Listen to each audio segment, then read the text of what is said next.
Hai, dan saat ini kalian sedang menyaksikan channel Anime and Entertainment. Seperti namanya, channel ini akan membuat video yang membahas seputar anime, film, game, dan hal-hal di dunia entertainment lainnya. Jika kalian tertarik terhadap hal-hal tersebut, maka subscribe channel ini dan nyalakan notifikasi untuk tahu kalau channel ini upload video baru. Dan ditambah lagi kami upload hampir setiap hari, jadi rutin kami akan menemani dan menghibur kalian. Selamat menonton. Hai, dan kita mendapat berita baik beberapa waktu lalu dengan diumumkan bahwa Zack Snyder Justice League atau yang dikenal umum sebagai Snyder Cut akan dirilis di HBO Max tahun depan. Justice League versi original ini dikabarkan nantinya akan lebih baik lagi dibandingkan versi yang dirilis tahun 2017 lalu.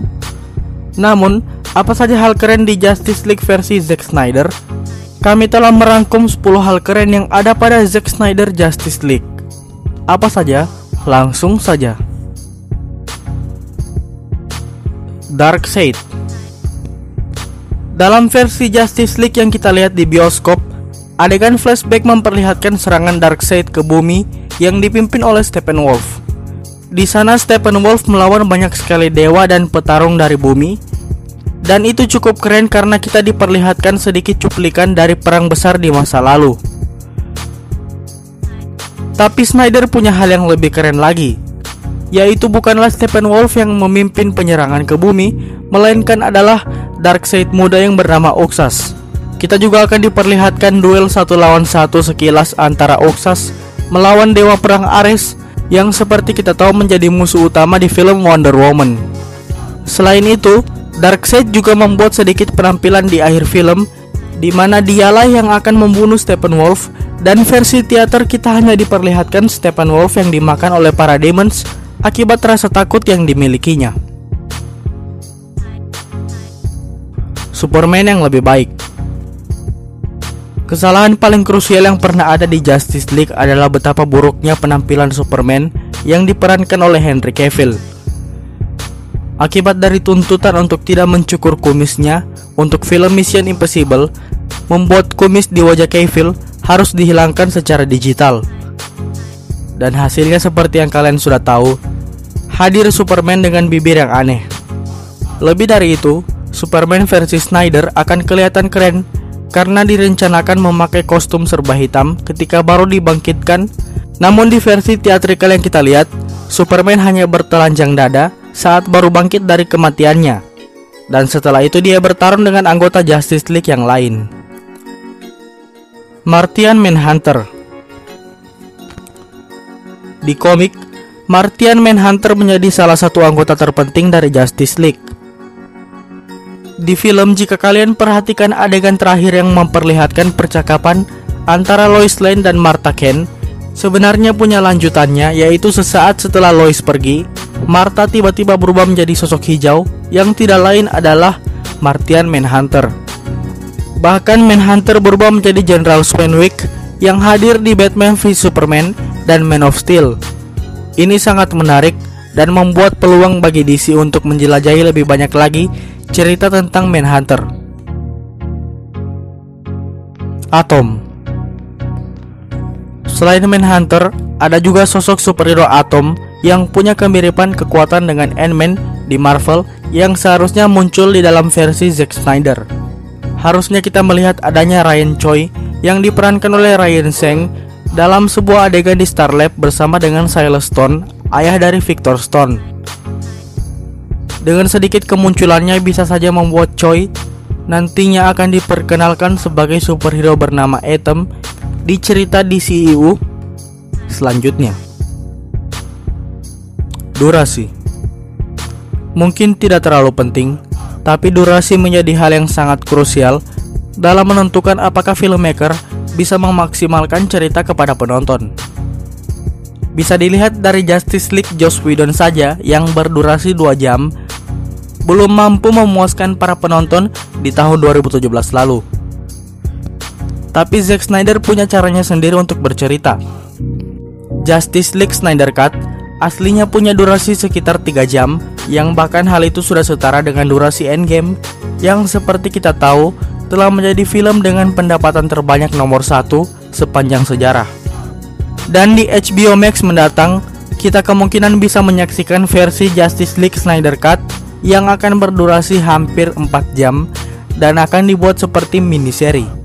Ini akan menjadi menarik karena membuat Snyder bisa leluasa dalam bercerita. Pembuka jalan Aquaman. Satu hal yang membuat kita bingung di film Aquaman adalah tidak adanya hubungan kelanjutan antara film Justice League dan film Aquaman. Padahal kita diberitahu bahwa kejadian di film Aquaman mengambil waktu setelah film Justice League. Versi asli Zack Snyder punya hal itu, yaitu kita akan diperlihatkan Mera dan Vulko yang meminta Arthur untuk menuju ke Atlantis. Adegan ini padahal bisa menjadi jalan pembuka untuk film Aquaman. Sayang sekali yang kita ingat hanyalah Mera yang mencoba melindungi Mother Box bersama Arthur di film Justice League. Origin dari Cyborg. Harusnya Cyborg punya latar belakang cerita yang berbeda dengan apa yang diperlihatkan di film Justice League. Zack Snyder bisa memperlihatkan kepada kita bagaimana proses perubahan Victor Stone menjadi cyborg. Bahkan di versi New 52 komik, Victor Stone mengalami kecelakaan bersama ibunya, dan bukanlah kecelakaan tunggal seperti yang diberitakan di dalam film. Superman vs Justice League. Di dalam Justice League versi Joss Whedon, kita diperlihatkan Superman yang bertarung dengan anggota Justice League lain, dan itu terjadi pada sore hari.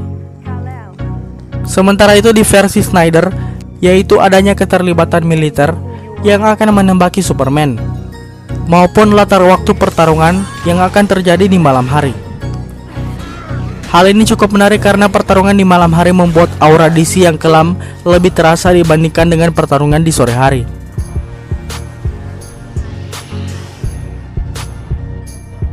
Penjelasan time travel Flash. Satu hal yang ditinggal begitu saja di film Batman vs Superman adalah adegan Flash yang berasal dari masa depan memperingati Bruce Wayne. Kemungkinan besar di dalam versi Snyder, kita akan dijelaskan maksud dari adegan tersebut, di mana Flash yang memperingati Bruce Wayne akan kedatangan Darkseid. Juga kita akan melihat bagaimana Flash yang nantinya menggunakan Cosmic Treadmill untuk kembali ke masa lalu. Ini sangat mungkin terjadi karena Zack Snyder adalah sutradara dari Batman vs Superman, dan tentu saja dialah yang merencanakan adegan tersebut. Adegan post credit. Berbeda dengan MCU yang dimana peran post credit scene sangat penting, justru film Justice League tahun 2017 memperlihatkan adegan post credit yang tidak penting, yaitu lomba lari antara Superman dan The Flash. Tapi beruntungnya, di versi miliknya nanti, Zack Snyder akan memperlihatkan adegan post credit yang lebih keren lagi, yaitu adegan yang memperlihatkan kemunculan Darkseid. Ini sangat penting karena nantinya Darkseid akan menjadi musuh besar bagi Justice League, dan bisa saja hal itu menjadi jembatan untuk film Justice League 2. Dan bisa saja adegan ini akan sekeren bagaimana MCU untuk pertama kalinya memperlihatkan Thanos di film The Avengers tahun 2012 sebelum akhirnya menjadi musuh besar 6 tahun kemudian. Itulah dia video hari ini. Jika kalian merasa video ini membuat kalian tertarik, maka silakan like, dan jika kalian merasa ada yang kurang atau tidak menyukai video ini, silakan utarakan di kolom komentar di bawah dan tekan tombol dislike. Buat yang belum subscribe, silakan subscribe jika tertarik dengan hal seputar anime, film, game, dan dunia entertainment lainnya. Dan sampai jumpa di video berikutnya. Ciao.